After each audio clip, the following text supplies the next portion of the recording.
Judges chapter 19, King James Version. And it came to pass in those days, when there was no king in Israel, that there was a certain Levite sojourning on the side of Mount Ephraim, who took to him a concubine out of Bethlehem, Judah.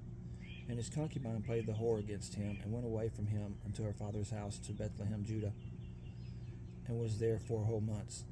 And her husband arose and went after her, to speak friendly unto her, and to bring her again, having his servant with him and a couple of asses. And she brought him into her father's house. And when the father of the damsel saw him, he rejoiced to meet him. And his father-in-law, the damsel's father, retained him, and he abode with him 3 days. So they did eat and drink and lodge there. And it came to pass on the 4th day, when they rose early in the morning, that he rose up to depart. And the damsel's father said unto his son-in-law, Comfort thine heart with a morsel of bread, and afterward go your way. And they sat down and did eat and drink, both of them together. For the damsel's father had said unto the man, Be content, I pray thee, and tarry all night, and let thine heart be merry. And when the man arose up to depart, his father-in-law urged him, therefore he lodged there again. And he arose early in the morning on the 5th day to depart, and the damsel's father said, Comfort thine heart, I pray thee. And they tarried until afternoon, and they did eat both of them. And when the man rose up to depart, he and his concubine and his servant, his father-in-law, the damsel's father, said unto him, Behold, now the day draweth toward evening. I pray you tarry all night. Behold, the day groweth to an end.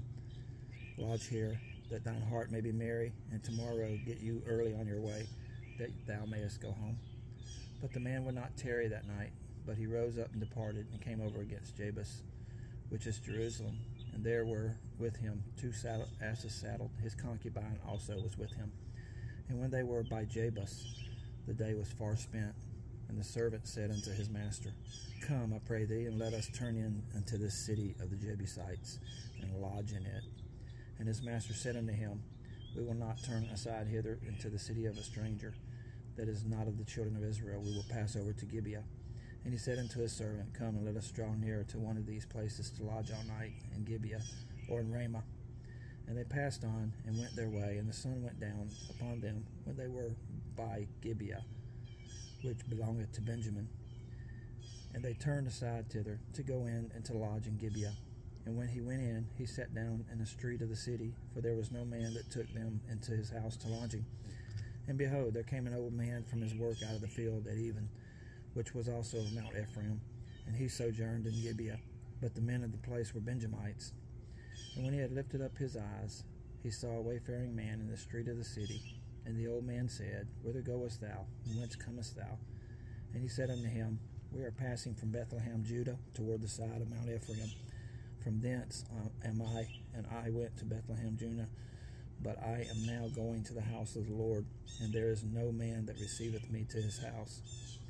Yet there is both straw and provender for our asses, and there is bread and wine also for me, and for thy handmaid, and for thy young man, which is with thy servants. There is no want of anything. And the old man said, Peace be with thee. Howsoever, let all thy wants lie upon me, only lodge not in the street. So he brought him into his house, and gave provender unto his asses, and they washed their feet, and did eat and drink. Now, as they were making their hearts merry, behold, the men of the city, certain sons of Belial, beset the house round about, and beat at the door, and spake to the master of the house, the old man, saying, Bring forth the man that came into thy house, that we may know him. And the man, the master of the house, went out unto them, and said unto them, Nay, my brethren, nay, I pray you, do not so wickedly, seeing that this man is come into mine house, do not this folly. Behold, here is my daughter, a maiden, and his concubine. Them I will bring out now, and humble ye them, and do with them what seemeth good unto you. But unto this man do not so vile a thing. But the men would not hearken to him. So the man took his concubine, and brought her forth unto them. And they knew her, and abused her all the night until the morning. And when the day began to spring, they let her go. Then came the woman in the dawning of the day, and fell down at the door of the man's house, where her lord was, till it was light. And her lord rose up in the morning, and opened the doors of the house, and went out to go his way. And behold, the woman, his concubine, was fallen down at the door of the house, and her hands were upon the threshold. And he said unto her, Up, and let us be going. But none answered. Then the man took her up upon an ass, and the man rose up and gat him unto his place. And when he was come into his house, he took a knife, and laid hold on his concubine, and divided her, together with her bones, into 12 pieces, and sent her into all the coast of Israel. And it was so, that all that saw it said, There was no such deed done, nor seen from the day that the children of Israel came up out of the land of Egypt unto this day. Consider of it, take advice, and speak your minds.